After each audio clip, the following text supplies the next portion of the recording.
ఓం మానోహిగం ధీర్యాదవేదాః కామస్యం పురుషం జగద్ అభిప్రదజ్ఞాగహి శ్రియానా పరిపాలయ సమ్రాజ్య విరాజ్యవిరాజనో గృహే లక్ష్మీరాష్ట్రశ్రియాముఖే కర్పూరమక్షయ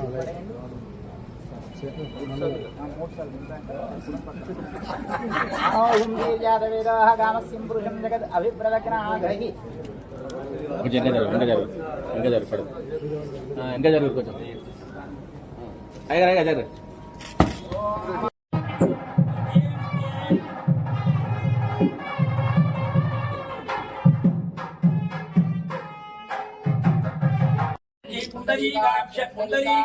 पुण्डरीकाक्षाय नमः निर्विघ्नपरमाप्यतेन महागणपति अनुग्रह प्रसादेन महागणपति पूजाख्यं कर्म करिष्ये ओम गणानां त्वा गणपतिं मवामहे कविं कवीनामुपवस्त्रवस्त्रवम्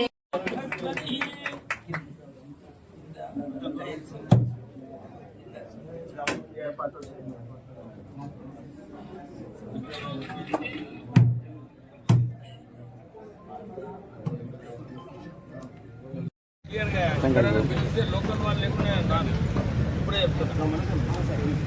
నేను మీకు చేసుకోండి కావాలంటే లేకుండా లోకల్ వాళ్ళు ఉంటేనే వాళ్ళకి అర్థమైతే లేకుండా ఎందుకంటే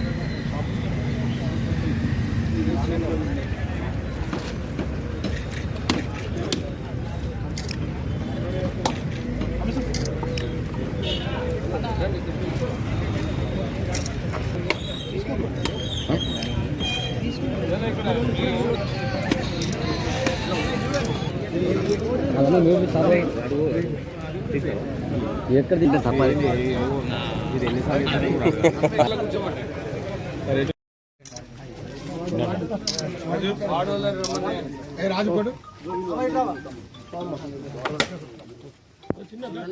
రాజు డ్యూటీ డ్యూటీ రాదు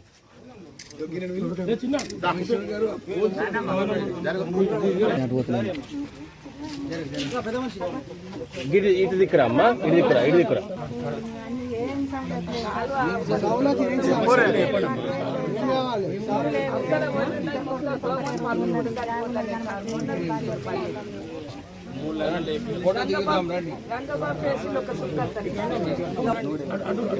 మీరు అడవండి అమ్మా అడవరి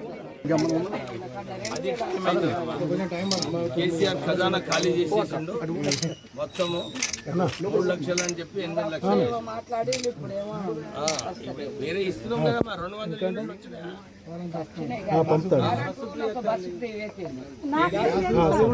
నాకేం లేదు నాకే అన్ని 500 గ్యాస్ వస్తుందా నాకే రాదు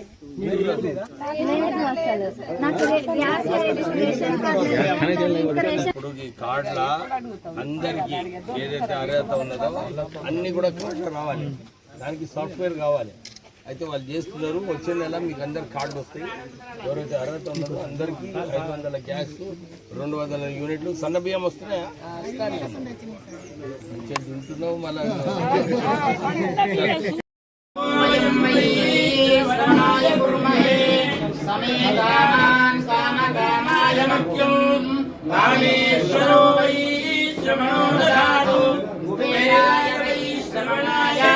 महाराजाय नमः शतमानं भवति सदायुः पुरुषश्चेन्द्रिय आयुष्येवेन्द्रिये प्रतिष्ठति मंत्राः सत्यात् सबलन्तु वेदोक्तं परिपूर्णायुष्याभिवृद्धिरस्तु अधिकार परम्पर उन्नतोन्नतप्रसाद सिद्धिरस्तु विष्णुप्रसादेन आचन्द्रार्कं वंशाभिवृद्धिरस्तु श्री वेंकटेश्वर स्वामी श्री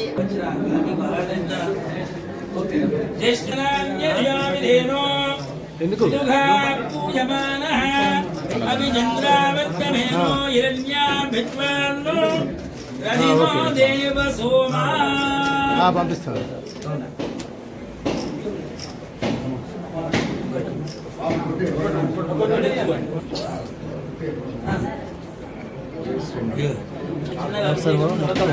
బస్ ఒక్కటి కూడా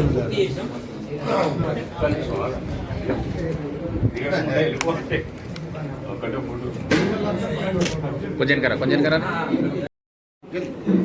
సరే ప్రెషర్లో చెప్పు తమ్ముడు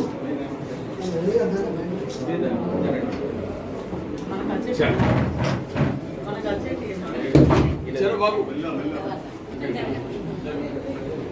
రాష్ట్ర ప్రభుత్వం జరిగింది.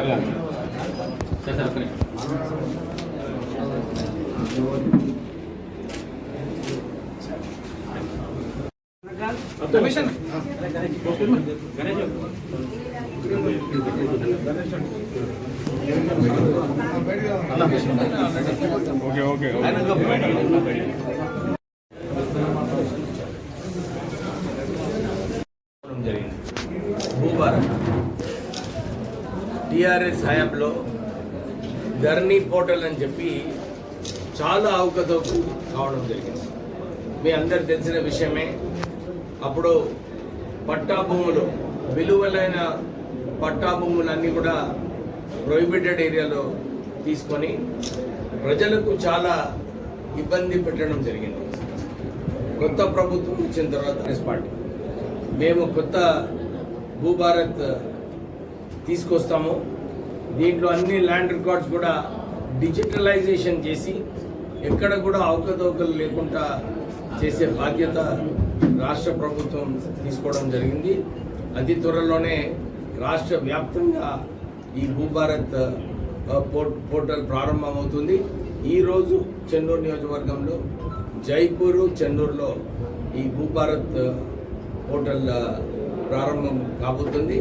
ప్రజలందరూ కూడా ఏదైతే భూమి మీద వివాదాలు ఉన్నాయో, భూమి మీద కేసులు ఉన్నాయో, ఇవన్నీ కూడా ఈ ఒకటే ఒక పరిష్కారము, అది భూభారత్ పోర్టల్.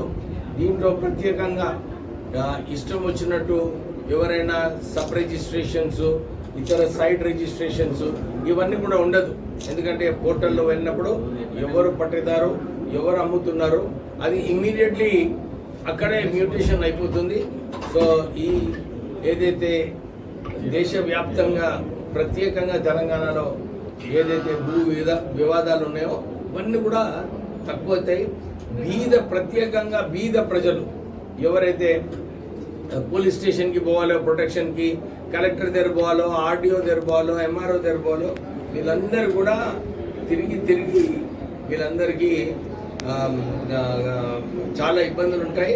అందు గురించి ఈ భూభారత్ పోర్టల్ ద్వారా ఎవరైతే నిజమైన పట్టేదారు ఉన్నాడో, ఎవరైతే నిజమైన వ్యక్తి అమ్ముతున్నాడో, ఈ వీడియో రికార్డింగ్ ఇవన్నీ కూడా ఈ భూభారత్లో ఉంటుంది. సో ప్రజలందరూ కూడా ఈ భూభారత్ పోర్టల్ని ఉపయోగించుకోవాలి.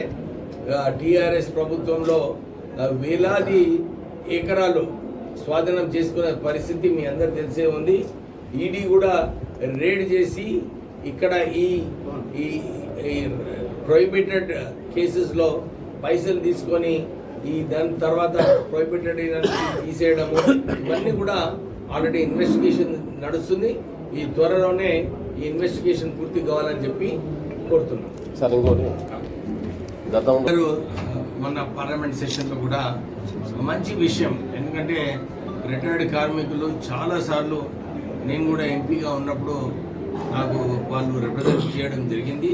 నేను ఢిల్లీలో మాట్లాడినప్పుడు కూడా ఇదే అన్నారు, కార్పస్ ఫండ్లో సరిగా నిధులు లేవని చెప్పి ఆ రోజులలో చెప్పడం జరిగింది.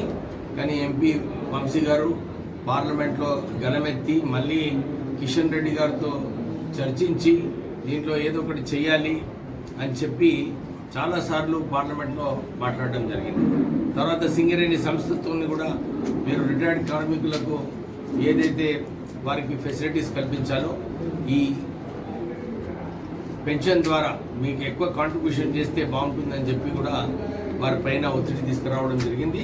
దాని ప్రకారంగానే ఈరోజు 140 కోట్ల రూపాయలు పెన్షన్ ఫండ్లో వస్తున్నాయంటే నిజంగానే 70,000 రిటైర్డ్ కార్మికులు ఎవరైతే మన తెలంగాణలో ఉన్నారో అందరికీ కూడా ఉపయోగపడుతుంది. దీంతోనే కాదు, మా ఎంపీ గారు నిన్న మాట్లాడేటప్పుడు ఇదే అన్నారు, వీళ్ళందరికీ కూడా 10,000 పెన్షన్ వచ్చే వరకు నా పోరాటం కొనసాగుతుందని చెప్పి వారు చెప్పినారు. వారికి అభినందన చెప్పాలి. ఇంకొక విషయము, దాంతోపాటు రిటైర్డ్ ఎంప్లాయీస్ అందరు కూడా వారికి మెడికల్ బెనిఫిట్స్లో 8 లక్షలు వస్తుంది. వారు ఒక 6 నెలల క్రితము డిమాండ్ చేస్తారు.